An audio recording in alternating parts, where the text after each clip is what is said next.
Homelessness. Let's go to our viewer question here. Grace Larson sending in this one to us saying, what is your 5-year plan to solve homelessness and affordable housing?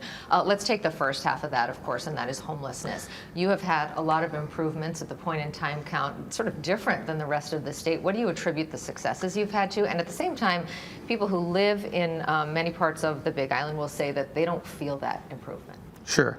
You know, we started with over 1,000 people who are homeless this last year. The point in time count showed a 28% decrease.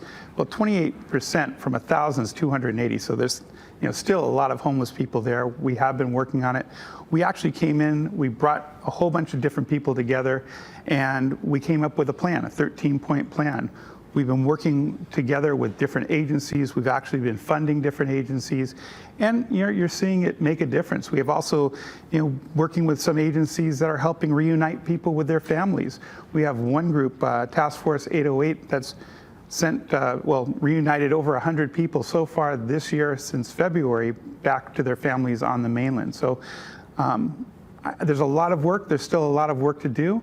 We have some Kahalis that we're working with the governor on. We have some homeless shelters that we're working on coming up as well. One is in Kona. They're working on it. They've been working for the last year on the infrastructure. Walls should be going up pretty soon. We're also working on the Hilo Memorial Hospital. A lot of work happening there. $13 million that we got from our U.S. Senate delegation, Mazie Hirono and Brian Schatz. So a lot of things are happening and more to come. Dr. Alameda, the mayor just laid out a litany of things that are going right. How do you feel like homelessness is going? I know Mayor keeps saying that there's a 28% decrease in homelessness, but the reality is we don't see it. Okay, people can just drive in Hilo, Kona, Waimea, Ka'u, and they'll see homeless all over the place. You got to remember that was a point in time count. It was a point in time.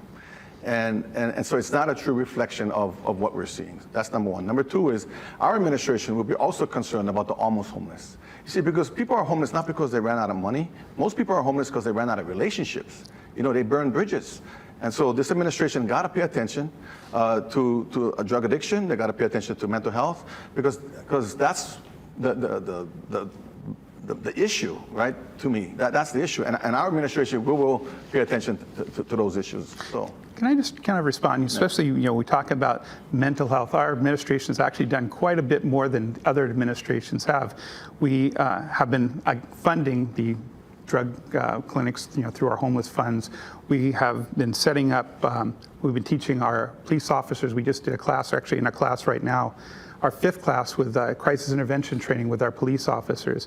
We have an emergency mental health clinic that is opening. It's out for bid right now. So we'll have a 24-hour place where people can come in. So we have actually been doing these things already, as well as holding mental health summits and things like that. So it's nothing new than what we're really doing. Can I say though, the almost homeless, right? The kupuna that's one paycheck away from being homeless, right? The foster child that's ready to age out of the system that has no place to go.